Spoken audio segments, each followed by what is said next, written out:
Think being a Roman gladiator was all glory and fame? Think again. For most, it was a brutal death sentence.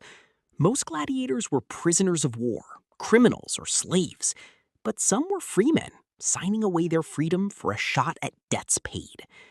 Welcome to the ludus, the training school where your life belonged to a lanista. Training was brutal. They used heavy wooden weapons, twice the weight of real ones.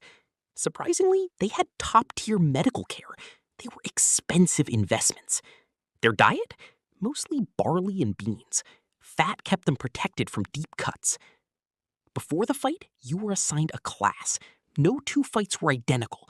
The Murmillas fought with a heavy helmet, large shield, and a short sword. The Retiarius wore barely any armor, relying on a net and a trident. It was the ultimate game of rock, paper, scissors, strength versus agility. The night before the games, they were given a massive public banquet. For the fans, it was entertainment. For the fighters, it was their last supper. Morning of the games, the heat and smell of the underground tunnels were suffocating. Above them, 50,000 citizens screamed for blood. The tension was paralyzing. Stepping onto the arena floor, the blinding Mediterranean sun hit their eyes. The sand beneath their feet was already soaked from previous matches. Combat was fast, calculated, and terrifyingly intense. Contrary to movies, it wasn't a lawless brawl. Referees strictly enforced rules. Fights didn't always end in death.